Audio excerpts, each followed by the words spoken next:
मुल्क में फिरका परस्ती तमाम हर तरफ फैला दी जा चुकी है। मुल्क में मुस्लिम अक़लियत के ताल्लुक से एक नफरत का माहौल पैदा कर दिया गया। तो आपके सामने करूं तो 2 दिन पहले हमारे मुल्क के वज़ीर आज़म प्रधानमंत्री ने अपने भाषण में क्या क्या बकवास बातें उन्होंने नहीं कही।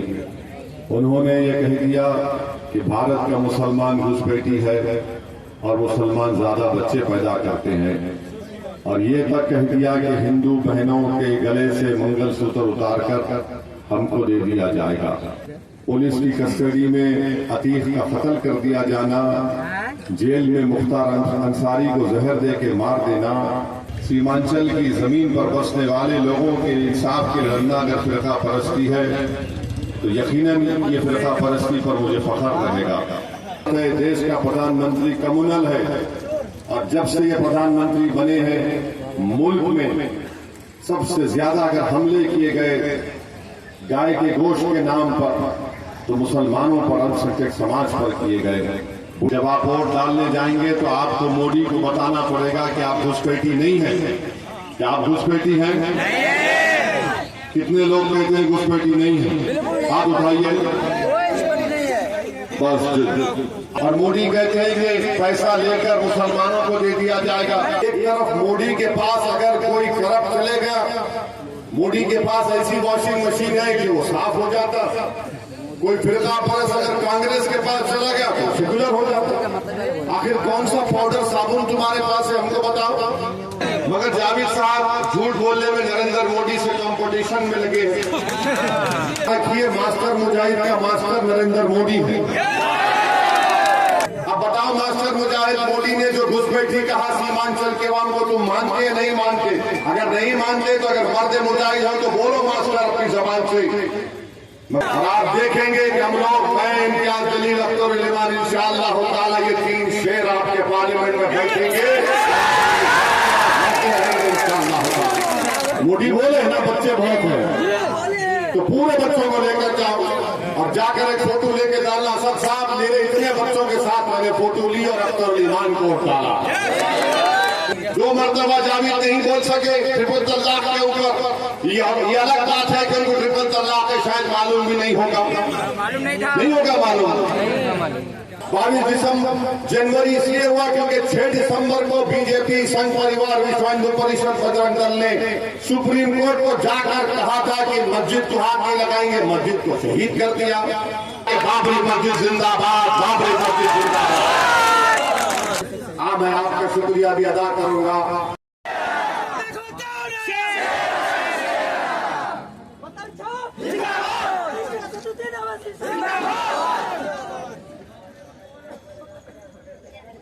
बिस्मिल्लाहिर्रहमानिर्रहीम। अस्सलाम वालेकुम वरहमतुल्लाहि वबरकातुहू। मौजूद हाज़िरीन इकराम, बुजुर्गान कौम और मिल्लत, मेरी इज़्ज़तदार माँ और बहनों, भाइयों, नौजवान साथियों, मोहतरम जनाब अख्तर उल ईमान साहब, सदर बिहार मजलिस इत्तेहाद उल मुस्लिमीन, रुकन असम्बली व उम्मीदवार किशनगंज, मोहतरम जनाब इंजीनियर आफ्ताब साहब, शरीक मोतमद मजलिस इत्तेहाद उल मुस्लिमीन, मोहतरम जनाब आदिल हसन साहब, नदीम साहब, जिला सदर गालिब साहब, ब्लॉक प्रेसिडेंट जनाब रशीद तारजाई साहब, महफूज आलम साहब,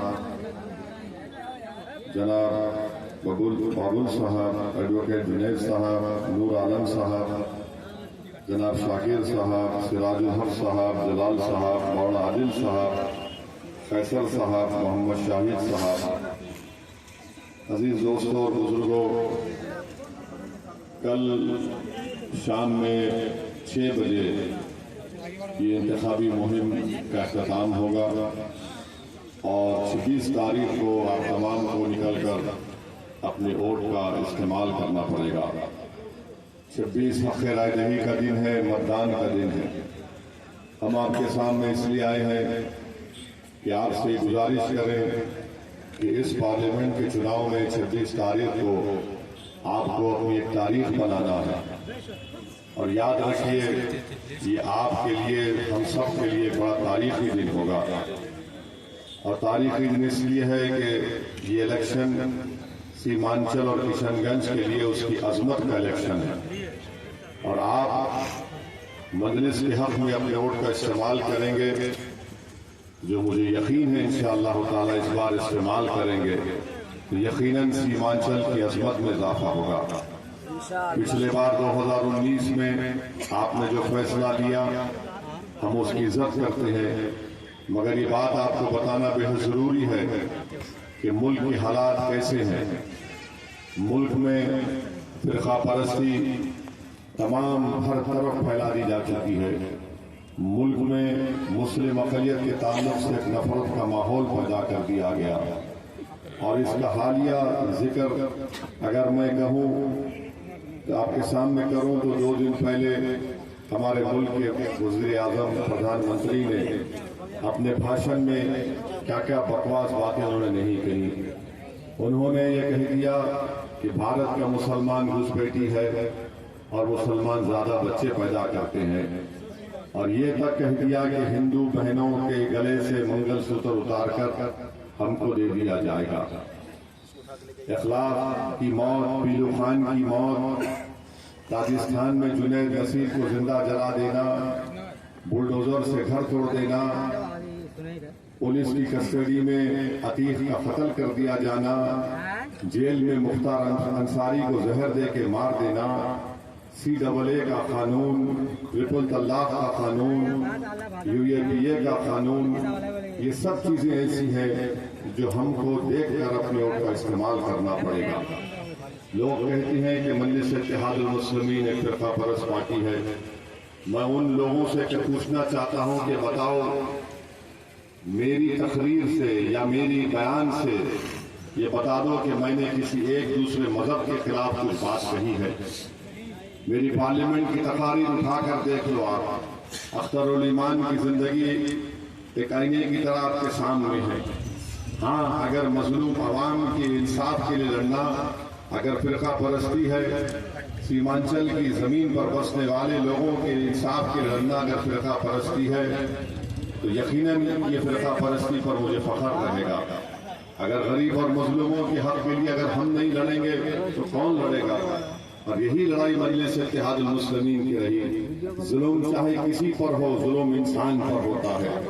मजलिस ये नहीं देखती कि जुल्म अगर मुसलमान पे होगा तो हम चीख मारेंगे, लड़ेंगे और किसी दलित पर होगा तो हम खामोश बैठ जाएंगे। ये मजलिस इत्तेहादुल मुस्लिमीन की पॉलिसी नहीं रही है। जब हम सीमांचल के इंसाफ की बात करते हैं तो सीमांचल की इस सरजमीन पर बसने वाले मुसलमान भी हैं, दलित भी हैं, हमारे हिंदू भाई भी हैं, आदिवासी भी हैं।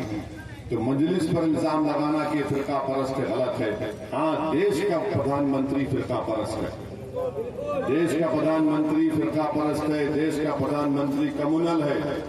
और जब से ये प्रधानमंत्री बने हैं मुल्क में सबसे ज्यादा अगर हमले किए गए गाय के गोश्त के नाम पर तो मुसलमानों पर, अल्पसंख्यक समाज पर किए गए।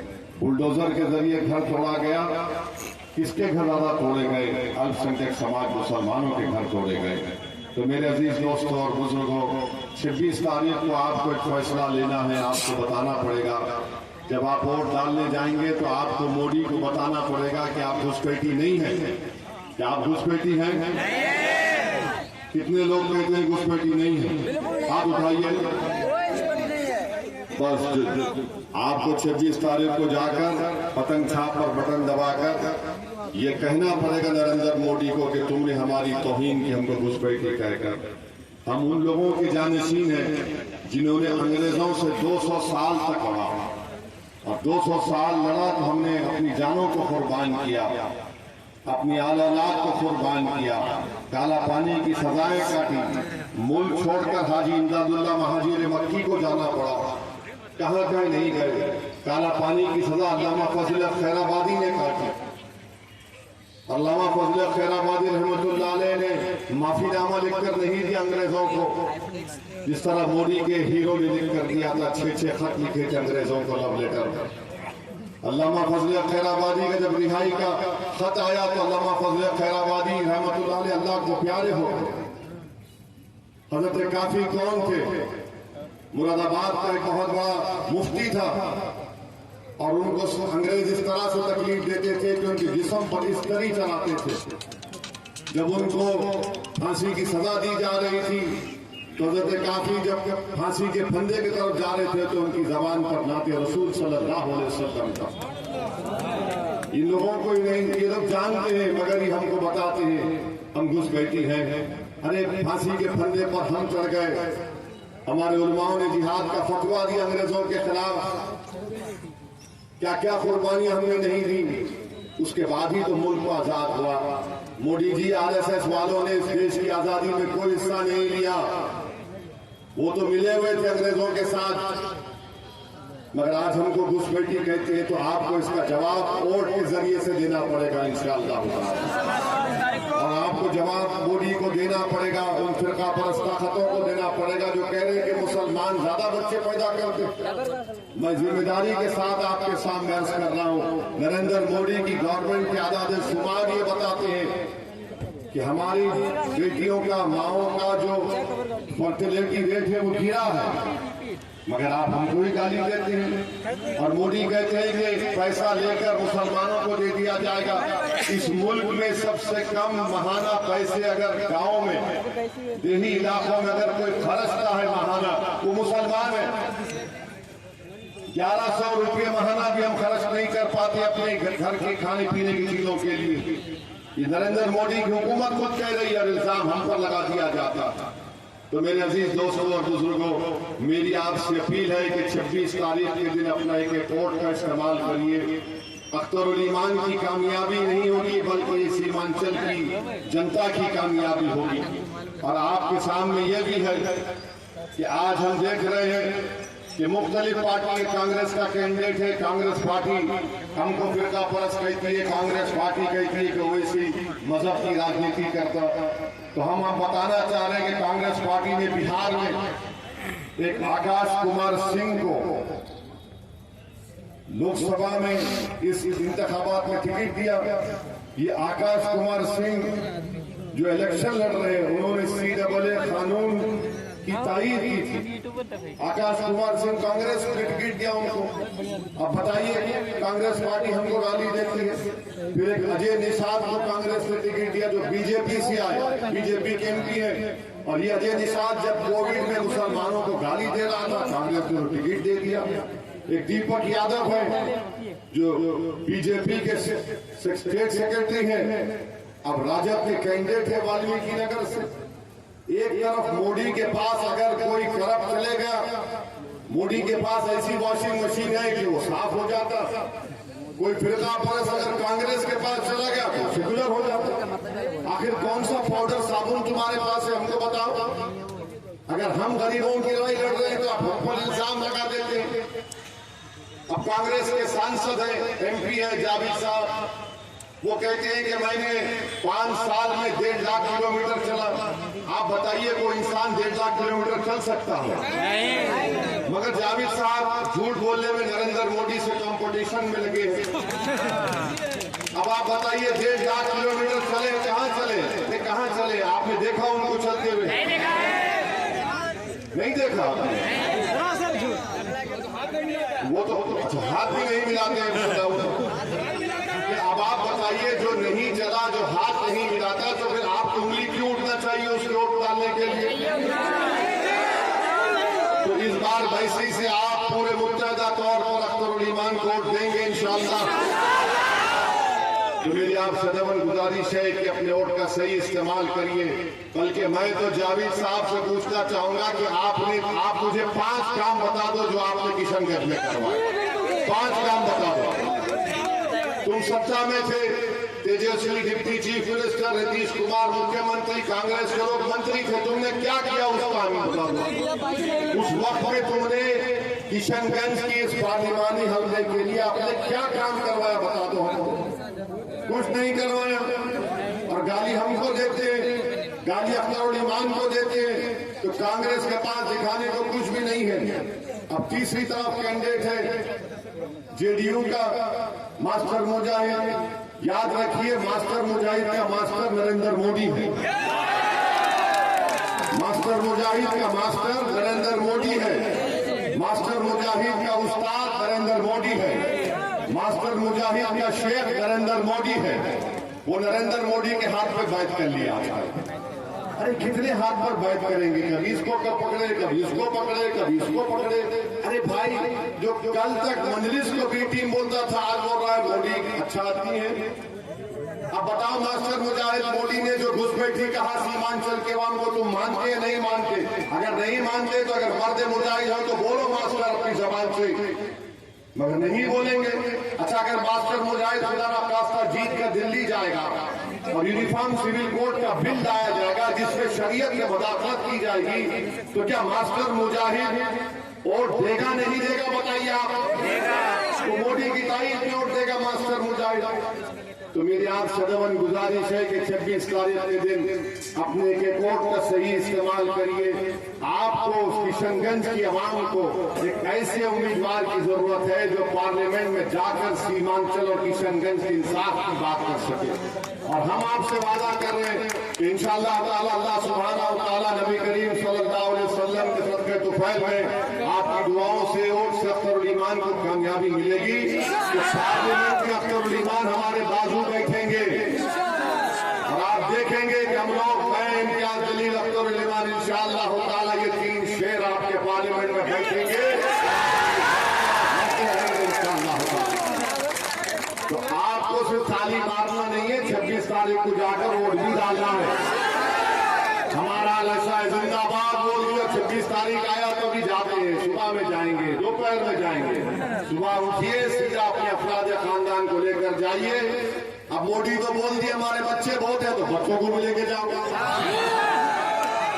मोदी बोले ना बच्चे बहुत है, तो पूरे बच्चों को लेकर जाओ और जाकर एक फोटो लेके डालना। सब साहब मेरे इतने बच्चों के साथ मैंने फोटो ली और अख्तरुल ईमान को वोट डाला।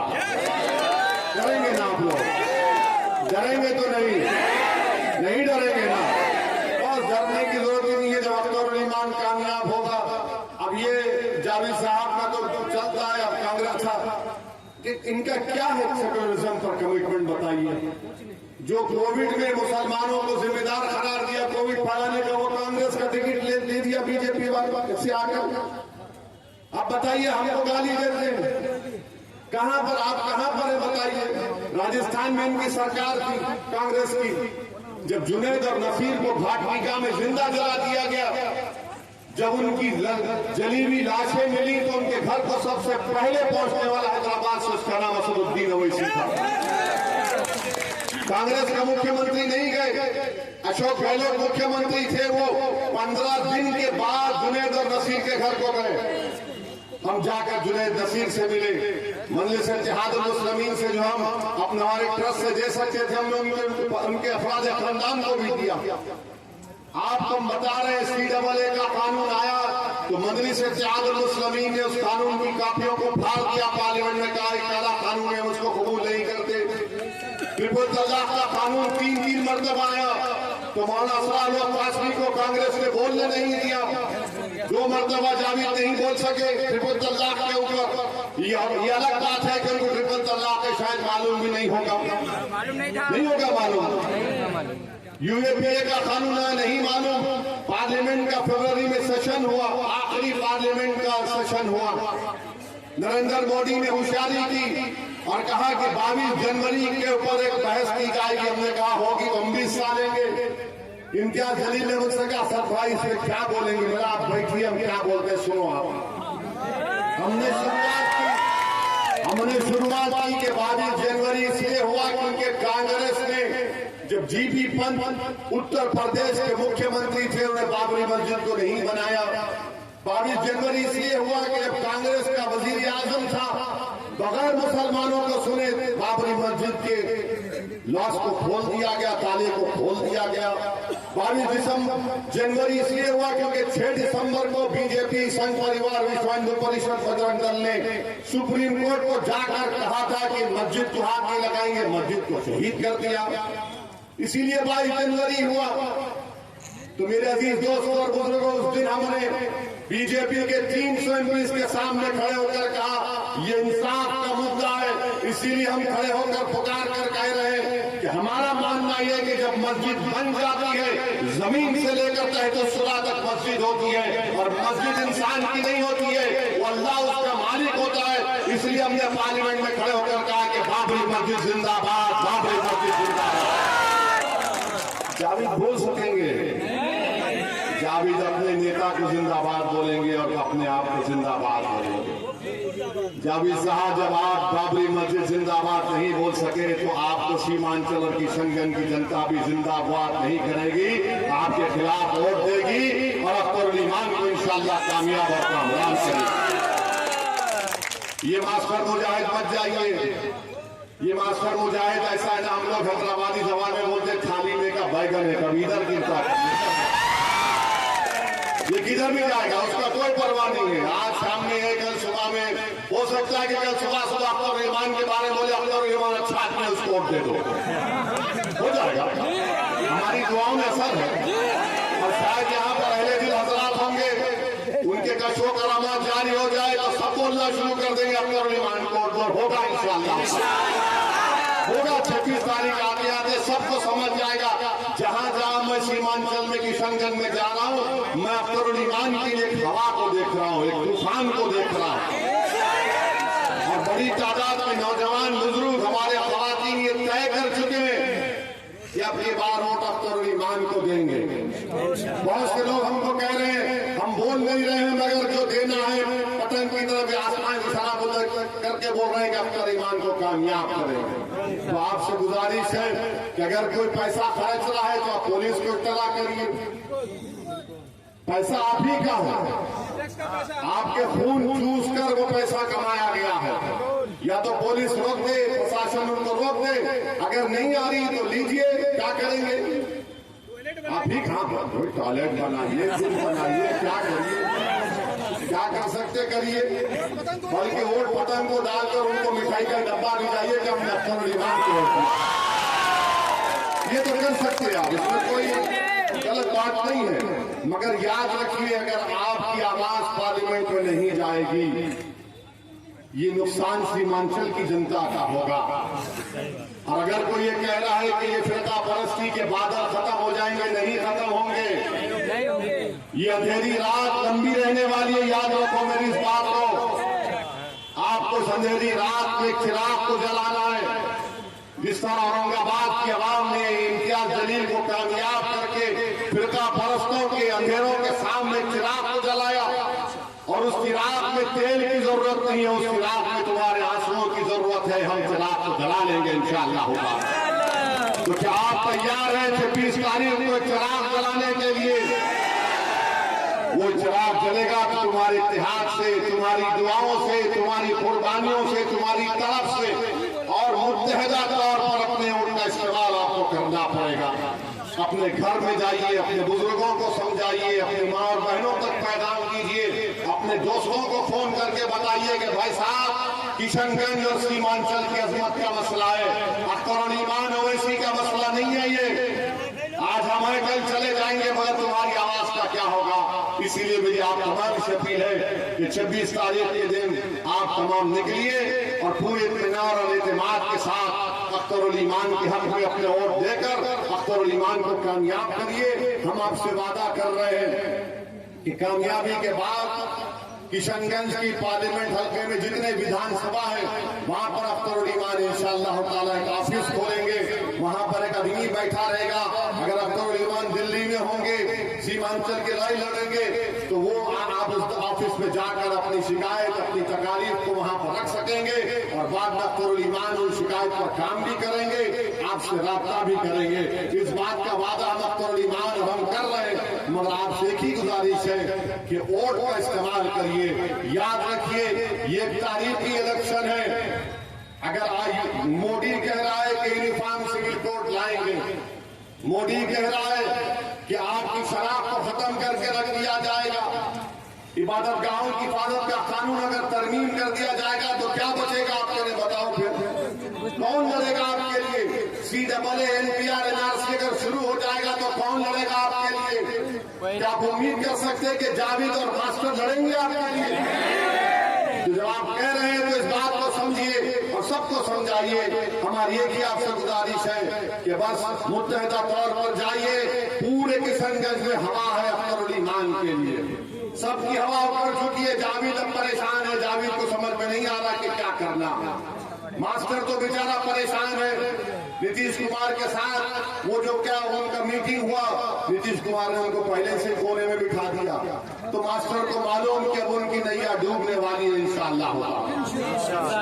जावेद को भी मालूम कि कामयाबी नहीं मिलने वाली है, इसीलिए कांग्रेस पार्टी परेशान है। बोले जा रहे हैं, ये बोल रहे हैं, वो बोल रहे हैं, मगर जो 5 साल में काम नहीं किया वो क्या कर सकता।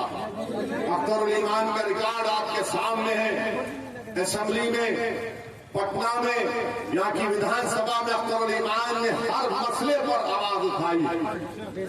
मैं आपका शुक्रिया भी अदा करूंगा कि आपने यहाँ पर विधानसभा के इलेक्शन में मजलिस इत्तेहादुल मुस्लिमीन को कामयाब किया। ये और बात है कि उन्होंने उसकी अहमियत को नहीं समझा, हमको साथ छोड़कर चले गए। खैर, जो जाने वाले थे चले गए, मगर असदुद्दीन ओवैसी सीमांचल को न कभी छोड़ा है न कभी छोड़ेगा इंशाअल्लाह। और इस बात का मुझे ये पूरा यकीन है कि सीमांचल की जनता भी मजलिस के साथ थी और रहेगी इंशाअल्लाह ताला। और जो भी आज आप करेंगे इंशाअल्लाह ताला उसके असेंबली में अच्छा नतीजा निकलने वाला। याद रखिए हमारी बात को, असेंबली में अच्छा नतीजा निकलेगा उसका भी। तो मुत्तहदा तौर पर अभी 26 तारीख को अख्तर साहब को कामयाब करिए। बहुत बहुत शुक्रिया। अस्सलाम वालेकुम।